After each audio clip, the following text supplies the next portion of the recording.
If you're just playing on creativity and you're thinking that the people will come to you for work, it's not going to happen. You'll have to leverage something. You have to move on with times.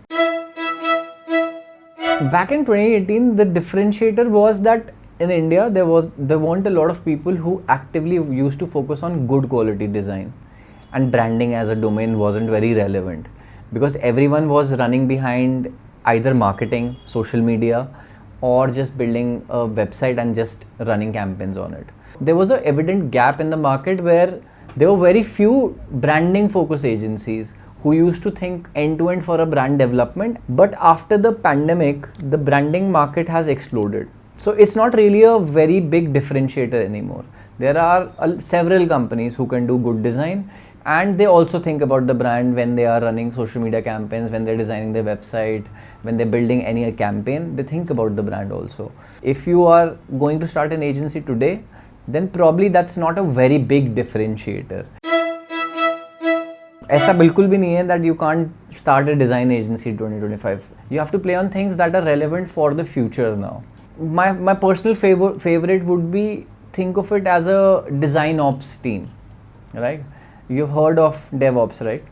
So it's famous because a lot of IT outsourcing happens to countries like India. So that's a mass volume game, that there is a very big company, they have work for 500 people, rather than hiring a complete team in US or UK or Canada, they outsource the entire DevOps to a country like India, and there is a big office here in, let's say, Bangalore or Gurgaon, and all the devs are sitting there, they're getting all the tasks and they're executing all the tasks. So this is already a proven model, it's already established. Now think of this in design context. Why it is relevant today? It's because there are thousands of different platforms that brands have to optimize for. Every platform has their own resizing, and even on each platform there are different size guides that have been provided. YouTube videos can't be same as Instagram videos. Similarly, if a brand is on TikTok, that video is very different from an Instagram video, right? Pinterest is entirely a different ball game. Twitter is different. Brands want to be on every different platform available. So that need can still be fulfilled if you enter into a DesignOps sort of a domain where your differentiator isn't designing unique campaigns. Your differentiator is scalability. Your differentiator is volume, that you will provide thousands of assets in a month across 10 different time zones.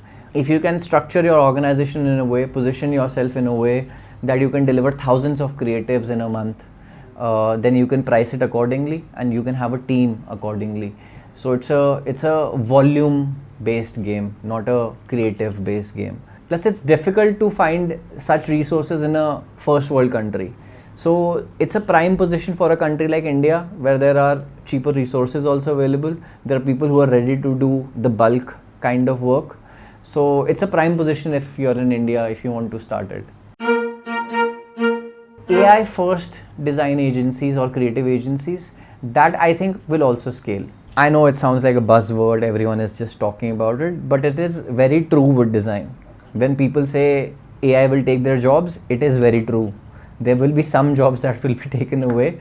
But the thing is that people who learn AI, and especially creatives and designers who learn AI, they could be a very irreplaceable commodity in the coming 4 or 5 years. Because you still need a strategist and a person who can think creatively to get the best out of AI as well. And since at Simpleplan, like I talk to so many CMOs on a very week to week or a daily basis, they are also in a constant pressure to produce more and more with less and less resources. The time to produce a creative asset is going to reduce, and it's going to reduce even further. Like the percentage will go higher and higher and higher. An example I can think of is like with a tool like Midjourney, there is something known as SRFs. Now SRFs could be scaled in future, and they could become like design guides of future, where people could use these SRFs continuously with and automate their workflows rather than having to redo the edits again and again. But yeah, like there are some options available if you don't want to use AI a lot, or you don't want to play that mass sort of a scale game. Option 3 for example, for me would be emerging markets. In India, every branding agency or design or creative studio is optimized either for the local country, of course India, or they are trying to get clients from either US, UK, Canada, like the first world countries. So that market is pretty crowded, I would say, because everyone wants to go after the top 10%. Why don't you target emerging markets, the Southeast Asian market, Malaysia, Singapore, Hong Kong, Thailand? These are emerging economies. If you can have a very precise sort of targeting for these emerging economies and position yourselves to cater to these economies, because like already I see so many Southeast Asian cafes and restaurants, they are using the best of the best branding. They want that quality branding to be prevalent in local businesses. So for example, if you're optimizing your services for Middle East, a Middle Eastern country like Qatar or maybe UAE, a place like Dubai, then first would be like getting the cultural context of that economy. And if you can be proficient with the local languages there, and if you can design assets and design brands leveraging those local languages, could be a game changer.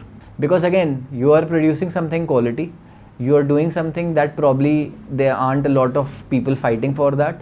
So emerging economies could be the direct targeting. So just to summarize these three options, either I would play a very mass sort of a game, or I would like leverage AI and I would become a AI native design studio, and that will be there in my positioning. I would automate the process as much as possible. I'll have a compact team and I'll play on that. Third option would be I would pick a very focused niche and I would pick an emerging market where I will be targeting my services. So for example, I am doing F&B for just these Middle Eastern countries. I will go to them, okay, I'll give you the cultural context, I understand that, I have a native Arabic speaker in the team, and I would design that brand for that local community. That would be my leverage.